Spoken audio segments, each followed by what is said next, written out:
Bismillahirrahmanirrahim. Innal hamdalillah nahmaduhu ta'ala wa nasta'inuhu wa nastaghfiruh. Wa na'udzu billahi min syururi anfusina wa min sayyiati a'malina. May yahdihillahu fala mudhillalah wa may yudlil fala hadiyalah. Asyhadu an la ilaha illallah wahdahu la syarikalah wa asyhadu anna Muhammadan abduhu wa rasuluh. Allahumma salli wa sallim wa barik ala nabiyina Muhammadin wa ala alihi wa ashabihi wa man tabi'ahum bi ihsanin ila yaumiddin, amma ba'd. Ikhwani fi din rahimani wa rahimakumullah. Alhamdulillah, kita bersyukur kepada Allah Subhanahu wa taala. Pada malam hari ini kita kembali dikumpulkan oleh Allah Subhanahu wa taala di salah satu rumah dari rumah-rumah Allah Subhanahu wa taala untuk kembali melanjutkan kajian rutin kita mengkaji Fiqhul Asmaul Husna karya Syekh Abdul Razak hafizahullah taala. Sekarang kita masuk pada bab ke-14, masih menyebutkan sejumlah dari kaidah-kaidah dalam memahami tentang Asmaul Husna, dan hakikatnya inilah sebenarnya fikihnya. Ya, kaidah-kaidah inilah fikih dari Asmaul Husna, atau inilah dari bagian fikih Asmaul Husna. Jadi kaidah itu sendiri sebenarnya fikihnya. Ya, karena sebagaimana kalau kita belajar fikih, ya, ada usulnya, ada qawaidnya. Ya. Terkadang qawaidul fiqhiyah, kaidah-kaidah fikih, nah, disitulah kita dapatkan ilmu fikih. Ya kan? Pada kaidahnya. Ya. Apalagi kalau kaidah-kaidah kulliyah, kaidah-kaidah yang lahir dari 5 kaidah besar, kaidah fikih. Itu kadang langsung penerapan fikihnya. Nah, begitu juga kalau kita membahas tentang kaidah dalam memahami nama-nama dan sifat-sifat Allah. Itu langsung pada prakteknya. Langsung disebutkan nama-nama Allah. Langsung disebutkan sifat-sifat Allah Subhanahu wa ta'ala. Baik, kata beliau hafizahullah di sini bab ke-14. Asma'ullahi ta'ala ghairu mahsuratin. Kaidah ke-14 atau bab yang ke-14, satu kaidah, nama-nama Allah itu tidak terbatas, ya, pada jumlah tertentu. Mahsur artinya terbatas, ghair artinya tidak. Berarti kalau kita terjemahkan, nama-nama Allah Ta'ala tidak terbatas, yaitu tidak terbatas pada jumlah tertentu, bilangan tertentu. Paham ya? Maka dari sini kita bisa mengambil faedah kelirunya orang yang membatasi nama Allah hanya 99. Jadi statement itu menyelisih kaidah. Nanti akan ada dalilnya, ya, disebutkan dalilnya oleh beliau hafizahullah bahwa anggapan nama Allah hanya terbatas pada jumlah 99 itu tidak benar. Kata beliau, inna minal qawaidil muhimmah, sungguh dari kaidah-kaidah yang penting, sangat-sangat penting, fi babil asma'i was sifati, pada bab pembahasan nama-nama dan sifat-sifat Allah, bahwa anna asma Allahil husna la tadkhulu tahta hasr, tidak masuk pada pembatasan, yaitu tidak punya batasan jumlah tertentu. Bukan 99, bukan 100, ya, bukan 1000. Tidak ada yang tahu jumlahnya nama-nama Allah kecuali Allah. Nanti disebutkan dalilnya. Ini dari kaidah penting. Wala tahuddu bi adadin muayyan atau wala tuhaddu bi adadin muayyan, tidak dibatasi dengan jumlah adat bilangan tertentu. Adat, ya. Bilangan-bilangan, iddah, adat, jamaknya ya. Muayyan, tertentu, bi adadin muayyan, jumlah bilangan tertentu. Wa qad warada fi sunnah nabawiyah, telah datang dalam sunnah nabawi, dalailu wadihatun, bukti-bukti, dalail jamak dalalah ya, dalil. Bukti-bukti, dalil-dalil yang jelas,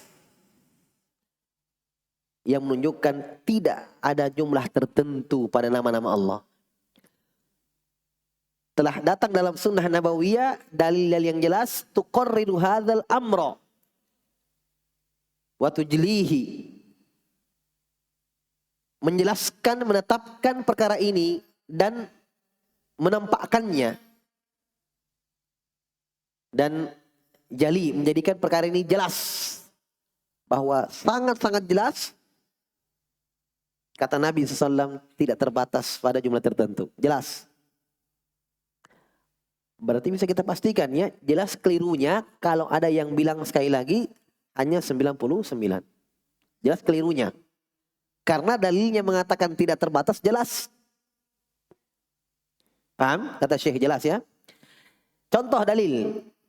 Wa min dzalika, di antara dalil hal tersebut, ma rawahu Muslimun, apa yang diriwayatkan oleh Imam Muslim fi sahihihi, dalam kitab sahihnya. Kitab tersahih setelah Bukhari. Ya. Bahkan keduanya kitab tersahih setelah Al-Quran. Bukhari dan Muslim kitabnya, Sahih Bukhari dan Sahih Muslim, keduanya ya, dua kitab tersahih setelah Al-Quran. Sebab mereka berdua mempersyaratkan sahihnya. Paham ya? Tidak beliau masukkan dalam kitab tersebut, dalam sahih mereka berdua, kecuali yang mereka yakin akan sahihnya. Paham ya? Sahih Muslim. Makanya orang-orang yang sekarang datang mau mengkritik Sahih Muslim, Sahih Bukhari dan Sahih Muslim, lihat dulu siapa ya yang datang-datang kritik Sahih Muslim, Sahih Bukhari dan Sahih Muslim. Karena dua kitab ini ya, talaqathul umma bil qabul, sudah diterima oleh umat Islam dengan penerimaan. Sampai tidak kenal dua imam ini. Diterima kan hadisnya? Ya, mungkin kalau kita yang mungkin minim ilmu, ya, tapi di tempat-tempat yang lain, di belahan dunia sana, di tengah-tengah para penuntut ilmu, ya, yang mengetahui keagungan dua kitab ini, ya, mereka mengetahui bahwa kitab ini sebagaimana disebutkan oleh para ulama, umat sudah menerimanya. Hadisnya dalam Sahih Muslim, an ummil mukminin, dari Ummul Mukminin Aisyah radhiyallahu anha qalat. Hadisnya Aisyah berkisah ya, ini potongan kisahnya. Faqadtu Rasulullah sallallahu alaihi wasallam minal firash. Saya kehilangan Nabi di tempat tidur. Ya, maksudnya Aisyah terjaga, meraba-raba Nabi. Nabi mana ini? Ya, itu maksudnya merasa hilang. Faltamastuhu. Kata kata Aisyah, faltamastuhu. Saya raba. Ini begini, iltamas. Ya, di pembaringan, di tempat tidurnya dicari. Ya. Fawaqa'at yadayya ala batni qadamai. Maka kata Aisyah, tanganku menyentuh punggung telapak kakinya. Punggung kedua telapak kakinya. Berarti disentuh kakinya Nabi berapa? 1 atau 2? 2. Karena Aisyah mengatakan qadamai, berarti kedua telapak kaki Nabi. Paham? Sedikit ilmu fikih. Dari hadis ini, sebagian ulama berpendapat disunnahkannya sujud dalam keadaan kaki di belakang dirapatkan. Saya ulangi, disunnahkannya sujud dalam keadaan kedua kaki di belakang dirapatkan. Semua hadis-hadis yang menyebutkan tentang disunnahkannya atau Nabi merapatkan kedua telapak kakinya di belakang ketika sujud, dhaif. Yang sahih cuma isyarat. Ini dia. Paham? Ada hadis yang menyebutkan terang-terangan menyebutkan kata Aisyah, Nabi SAW sujud rason baina qadamai, menegakkan merapatkan kedua telapak kakinya. Dhaif. Lemah hadisnya. Tapi kata para ulama, bisa kita ambil fikih itu dari hadis Aisyah. Ini dimaksud. Dalilnya dari mana? Karena kalau Nabi tidak rapatkan kakinya ketika sujud, maka Aisyah pegang berapa? 1. Itu fikih. Dalamnya ya, sampai di situ ya. Kalau Nabi misalnya sujud dalam keadaan kakinya terbuka, ketika Aisyah pegang begini, mungkin 1 dia pegang, kanan atau kiri. Karena terbuka. Karena dirapatkan kaki Nabi, maka kata Aisyah, saya pegang punggung kedua telapak kakinya. Bisa. Makanya jumhur para ulama, kebanyakan ulama atau mayoritas ulama berpendapat disunnahkannya merapatkan kaki ketika sujud. Paham ya? Itu pun sunnah saja. Mau sujud terbuka kaki juga tidak ada masalah. Tidak masalah. Sempurna sujud. Yang jelas ketika sujud, yang paling penting merapatkan 7 anggota sujud. Kata Nabi, umirtu an asjuda ala sab'ati a'dhum. Saya diperintah oleh Allah untuk sujud di atas 7 anggota sujud. Itu yang wajib. Itu yang harus. Bahkan sebagian ulama mengatakan tidak sah sujudnya ketika salah satu anggota 7 anggota sujud itu tidak rapat. Ketika tidak ada udzur. Nabi sebutkan 7 itu. Al-jabhah. Ya. Al-unuf. Ini 1 hitungannya. Muka maksudnya. Jabhah dan unuf. Nabi tunjuk jidat dan hidungnya. Ketika Nabi sebutkan al-wajah, Nabi tunjuk jidat dan hidungnya, hitung 1. 2 telapak tangan, 3, 2 lutut, 5, dan tambah 2 telapak kaki, 7. Itu 7 anggota sujud. Jelas hadisnya Nabi mengatakan, umirtu, saya diperintah oleh Allah. Jadi kalau Nabi yang mengatakan umirtu berarti Allah. Kalau sahabat yang mengatakan umirna berarti Nabi. Kalau Nabi yang mengatakan saya diperintah berarti Allah yang perintah. Kalau sahabat yang mengatakan kami diperintah berarti Nabi yang perintah. Ya? Baik. Wa huwa fil masjid, wa huwa fil masjidi. Wa huma mansubatani. Kakinya Nabi mansubatan. Berdiri lurus. Paham? Bahkan dalam hadits yang lain kata sebagian sahabat, sampai-sampai ujung jari kaki Nabi menghadap kiblat. Maksudnya apa? Betul-betul Nabi rapatkan kakinya. Karena saking rapatnya, kata sebagian sahabat dalam hadits yang sahih, Syekh Al-Albani sebutkan dalam sifat salat Nabi, ujung telapak kaki Nabi, ujung jari kaki Nabi menghadap kiblat. Bukan ujung-ujungnya sayang rapat, tapi ditekan sampai menghadap kiblat. Ya, jelas ya? Karena memang dalam hadis-hadis yang lain kata Nabi, fa idza sajadta famakkin fi sujudika. Kalau kamu sujud maka patenkan sujudmu. Betul-betul rapatkan semua anggota sujud itu. Ya, karena bahaya kalau tidak rapat. Ini menunjukkan bahwa keseriusan Nabi di dalam menancapkan. Paham ya? Taib. Wa huwa yaqul, dan Nabi berdoa. Nah, ini titik penilaian kita dalam doanya. Tadi itu hanya tambahan ilmu fikih, ya.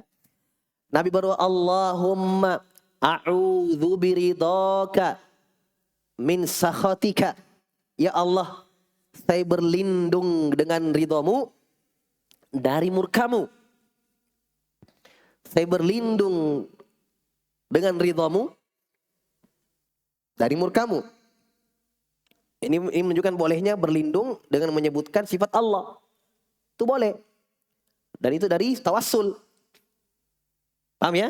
Yang tidak boleh berlindung menyebutkan makhluk. Saya berlindung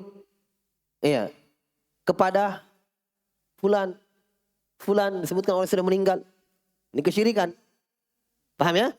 Tapi kalau berlindung menyebutkan sifat Allah, boleh. Karena itu sama dengan berlindung kepada Allah. Hanya dengan menyebutkan sifatnya. Paham? Dan itulah yang namanya tawassul yang disyariatkan. Menjadikan sifat Allah perantara.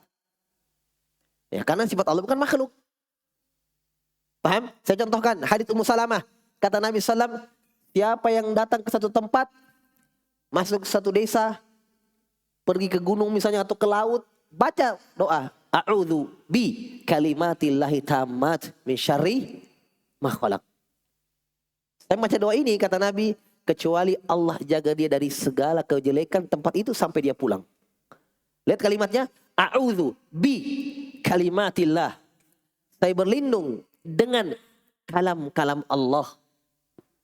Kalam Allah sifat Allah, bagian dari Allah Subhanahu wa ta'ala, bukan makhluk. Di sini kata para ulama, kalau kalam Allah makhluk, ya, termasuk Al-Quran dan selainnya dari kalam-kalam Allah makhluk, berarti Nabi mengajarkan kita kesyirikan. Karena berlindung kepada makhluk kesyirikan. Paham ya? Doanya a'udzu bikalimatillahi tammati min syarri ma khalaq. Di sini a'udzu biridhaka. Ya Allah, saya berlindung dengan ridhamu dari murkamu. Wa bimu'afatika min uqubatika, dan dari maafmu ya Allah, dengan maafmu ya Allah dari hukuman siksaanmu. A'udzu bika minka, saya berlindung denganmu, darimu. La, ini dia syahidnya. La uhsi thana'an 'alaika anta kama asnaita 'ala nafsika. Saya tidak bisa uhsi. Uhsi artinya menghitung atau membatasi, mengumpulkan. Uhsi. Saya tidak bisa membatasi, mengumpulkan semua. Karena an alaika, pujian kepadamu. Ingat, pujian kepada Allah adalah nama-nama Allah dan sifat-sifat Allah. Itu pujian untuk Allah. Karena semua nama-nama Allah pujian untuk Allah. Makanya semakin banyak penyebutan sifat-sifat subutiyah dalam Al-Quran, diulang-ulang, semakin dipuji Allah dengannya. Makanya di antara bentuk tawassul, bahkan seindah-indah tawassulat, dengan menyebutkan nama-nama Allah. Itu Nabi ajarkan dalam hadis. Di antara bentuk tawassul, menjadikan perantara doa kita, adalah dengan memanggil-manggil Allah dengan namanya. Sebab kenapa? Pujian. Karena sekarang dalam konteks, dalam keadaan kita butuh. Ada yang kita inginkan dari Allah. Di antara adab yang mulia, puji Allah dulu. Iya kan? Puji dulu. Karena kita punya hajat ini sekarang. Bahkan Nabi ajarkan doa dalam keadaan gawat, sangat butuh untuk dikabulkan. Nabi ajarkan meminta, menyebut nama dan sifat-sifat Allah. Di akhir doanya, agni annidain wa aghnini minal fakhr. Ternyata permintaannya terakhir setelah Nabi sebutkan, menyebut nama-nama Allah, sifat-sifat Allah, doanya, ya Allah, lunaskan utangku, selamatkan saya dari kemiskinan. Subhanallah. Permintaannya untuk lunaskan utang agar diselamatkan dari kemiskinan. Dilihat hadisnya, tawassulnya luar biasa. Nama-nama Allah, ya Allah, engkau yang menurunkan Al-Quran dan Taurat, engkau lah sebutkan puji-pujian kepada Allah. Permintaannya terakhir, ya Allah, lunaskan utangku. Nah, itu tawassul namanya. Ini juga tawassul di sini. Ya. Meminta dengan menyebutkan sifat-sifat Allah. Kata Nabi SAW, saya tidak bisa menghitung, mengumpulkan pujian kepadamu. Anta kama asnaita ala nafsik. Sebagaimana engkau pujikan dirimu dengannya. Paham? Karena Nabi mengatakan, saya tidak bisa membatasi nama-nama dan sifat-sifatmu. Yang sebagaimana engkau namakan dirinya, namakan dengannya dirimu sendiri. Saya tidak bisa batasi itu nama-nama itu. Jelas ya, dalilnya jelas ini. Sangat jelas, berarti keliru kalau kita batasi jumlah. Karena Nabi saja akui bahwa pujian untuk Allah, nama-nama Allah tidak ada batasnya. Hanya Allah yang tahu. Yang Allah khabarkan dalam Al-Quran, As-Sami'u, Al-Alimu, Al-Basiru, Ar-Rahimu, Ar-Rahman, itu diantara nama-nama Allah. Bagian nama-nama Allah. Bukan berarti itu pembatasan. Kan begitu. Fa'akhbaro, lihat titik penilaiannya. Fa'akhbaron Nabi sallallahu alaihi wasallam annahu la thana'an alaih. Maka dalam hadis ini Nabi mengkhabarkan bahwa dirinya, Nabi, tidak bisa membatasi pujian untuk Allah Jalla wa'ala. Walau ahsa jami'a asma'ihi la ahsa sana'a alaih. Kalau Nabi bisa batasi, atau kalau Allah batasi semua nama-namanya, maksudnya Allah khabarkan semua nama-namanya, habis, tidak ada yang tidak dikhabarkan, maka pasti Nabi mampu membatasinya. Kenapa? Karena Allah pasti ajarkan sama Nabi. Paham maksudnya? Adakah yang Allah turunkan, adakah yang Allah ajarkan, di antara umatnya tahu, Nabi tidak tahu? Ini kan mustahil itu. Makanya kata Syekh, kalau Allah sebutkan semuanya pembatasan nama-nama itu, niscaya Nabi pasti mampu membatasinya. Karena berhubung Allah tidak kabarkan semuanya, maka Nabi kabarkan bahwa saya tidak bisa batasi. Itu paham? Nah. Datang-datang orang cuma 99. Datang lagi Asy'ari 20. Sifat 20. Yang lain tidak ada. Yang ada cuma sifat 20. Asy'ariyah, Maturidiyah, Kullabiyah. Taib. Sudah, itu dalilnya jelas. Wa min dzalika, dari dalil juga. Berarti dua ya. Ma warada fi hadits syafa'atit tawil. Apa yang datang dalam hadis tentang syafaat. Syafaat apa yang diinginkan? Syafa'atul uzma. Syafaat yang agung di padang mahsyar. Ya. Yang dalam hadis yang panjang itu ketika manusia datang kepada Nabi Adam, mereka kepanasan. Datang kepada Nabi Adam untuk meminta syafaat agar Adam alaihissalam meminta kepada Allah agar dipersegerakan hisab. Karena lamanya mereka anggap hari penantian ini. Dikumpulkannya di padang mahsyar semuanya manusia. Nabi Adam mengatakan, nafsi, nafsi. Saya tidak bisa. Diriku sendiri. Selamatkan diriku sendiri. Datang kepada Nabi Nuh. Sampai manusia mengatakan, ya Nuh, anta awwalur rusul. Kamu adalah Rasul paling pertama. Ini dalil jelas dan tegas yang menjelaskan bahwa Nuh alaihissalam adalah Rasul paling pertama. Nas jelas. Nuh juga mengatakan udzur yang sama, nafsi nafsi. Datang kepada Nabi Ibrahim, datang kepada Nabi Musa, Nabi Isa. Sama jawabannya, nafsi nafsi. Mereka datang kepada Nabi Muhammad SAW, Nabi mengatakan analah, saya pemiliknya, saya yang punya syafaat itu. Datanglah Nabi kepada Allah dalam keadaan bersujud kepada Allah. Maka Allah mengatakan, ya Muhammad, irfa' ra'sak fasal tu'ta washfa' tu syaffa. Angkat kepala Muhammad, minta, saya akan berikan. Mintalah syafaat, saya akan kasih syafaat itu. Nah, itu panjang. Di antara ada potongannya di situ, ada potongan hadis. Ini dia. Annahu sallallahu alaihi wasallam qala. Nabi mengatakan di situ, summa yaftahullahu alayya min mahamidihi wa husni sana'i alaihi syai'an lam yaftahu ala ahadin qabli muttafaqun alaihi. Nabi katakan apa? Kemudian kata Nabi, Allah bukakan untukku dari pujian-pujiannya dan keindahan pujian atasnya. Syai'an, sedikit. Yang Allah tidak pernah membukakan hal itu untuk salah seorang pun sebelumku.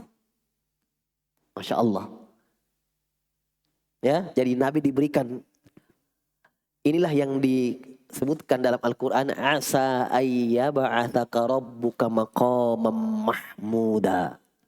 Kata Allah, Allah akan memberikan Muhammad maqamam mahmuda, kedudukan terpuji.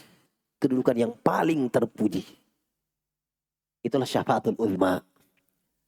Di sini diterangkan bahwa Allah membukakan untukku mim mahamidihi,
hadis dikumpulkan, disatukan sahabat-sahabatnya.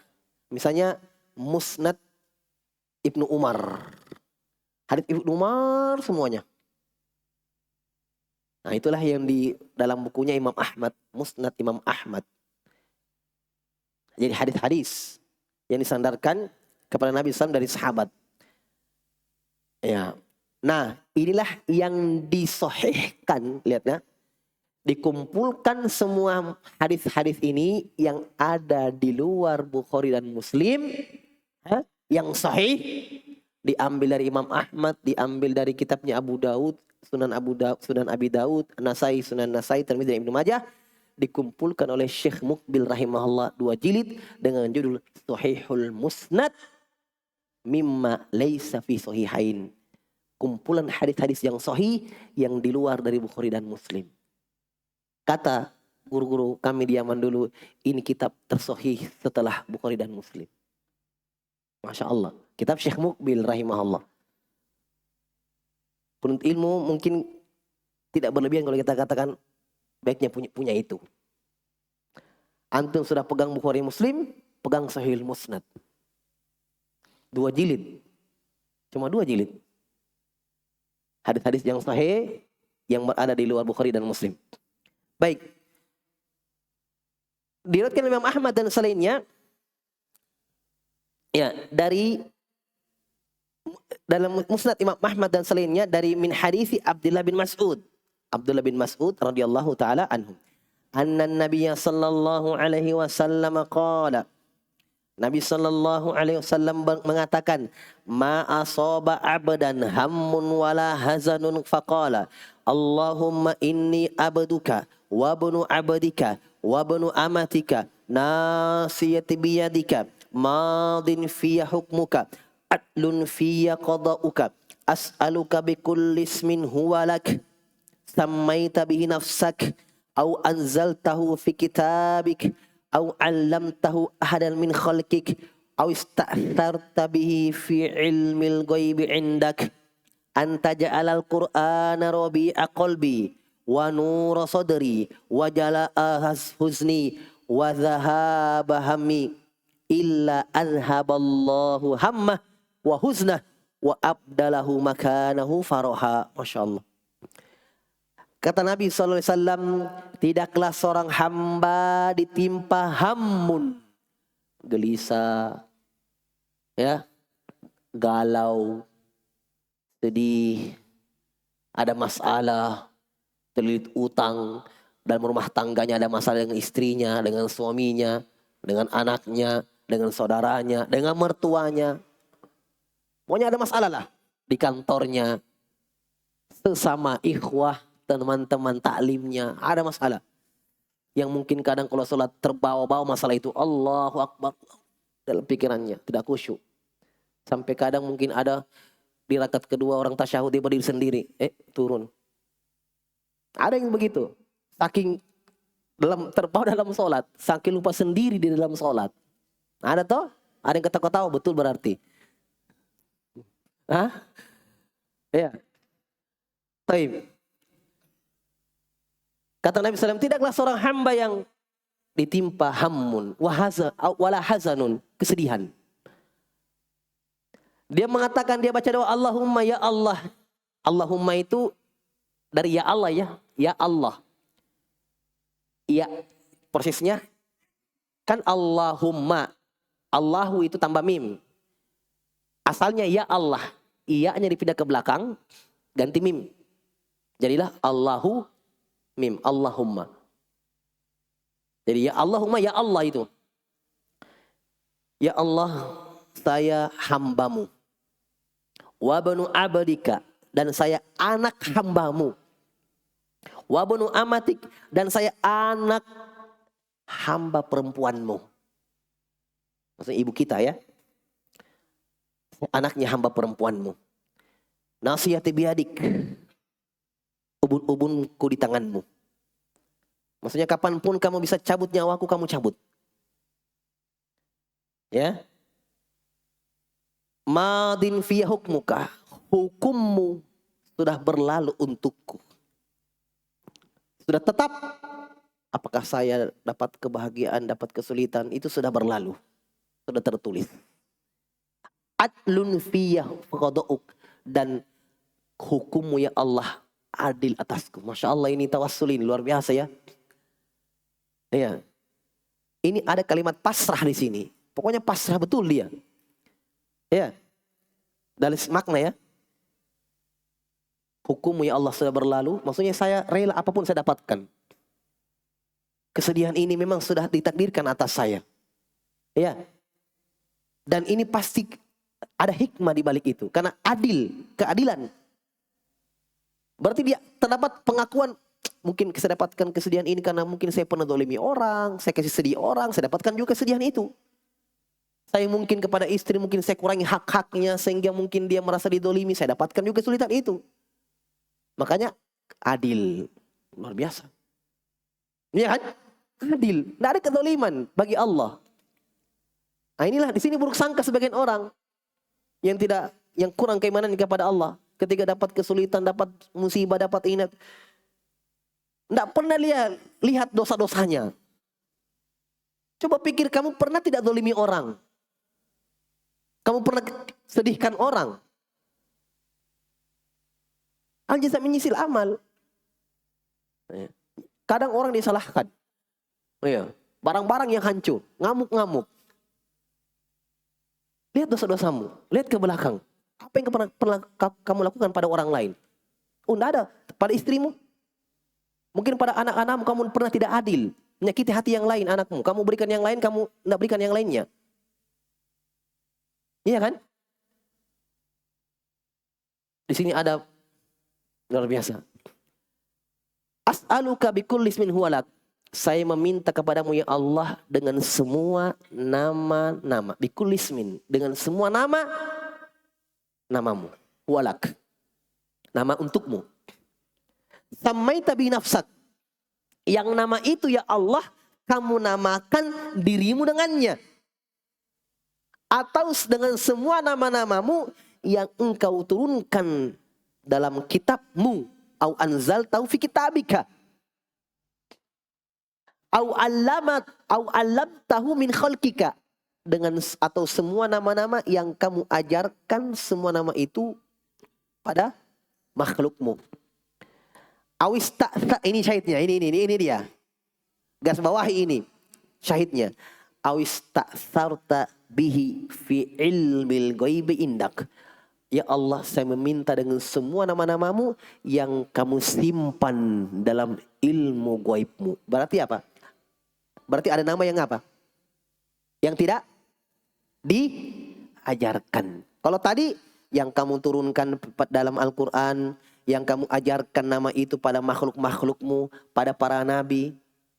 Dan saya meminta dengan nama-namamu ya Allah yang kamu simpan dalam ilmu gaibmu. Berarti nabi tahu bahwa ada nama yang tidak diajarkan kepada beliau, yang disimpan dalam ilmu gaib. Hanya Allah yang tahu. Ini yang terakhir lebih jelas lagi daripada sebelumnya. Jelas-jelas ada ista'thar tersimpan. Paham? Tersimpan dalam ilmu gaibnya Allah. Tidak ada yang tahu kecuali dia. Jelas ya? Taib. Antaja, ini permintaannya. Itu semua tawasul tadi, tawasul. Permintaannya apa? Ya Allah, jadikanlah Al-Quran sebagai robi'a qalbi, penyejuk hatiku. Ya. Penyejuk hatiku. Wa nura sadri, dan jadikanlah Al-Quran ya Allah cahaya hatiku. Wa jala'a huzni, dan jadikanlah Al-Quran ya Allah sebagai penghilang kesedihanku. Nah, ini menunjukkan bahwa kalau sedih-sedih, lagi banyak masalah, baca Quran. Ini jelas ini. Baca Quran. Ala bidzikrillahi tatmainnul qulub. Kata Allah, ketahuilah bahwa dengan berzikir kepada Allah, dan Nawawi menukil kesepakatan ijma', zikir paling afdal adalah Al-Quran. Baca Al-Quran. Ya. Wa dhahaba hammi, dan jadikanlah ya Allah Al-Quran sebagai penghilang yang membuat pergi hammi, ya, kegalauanku. Kata Nabi, tidaklah seorang hamba baca ini illa adhaballahu hamma, kecuali pasti dan pasti Allah akan hilangkan galaunya. Wa husnah, dan kesedihannya, wa abdalahu makanah, dan Allah gantikan kesedihannya dengan farahan, kegembiraan dan kesenangan.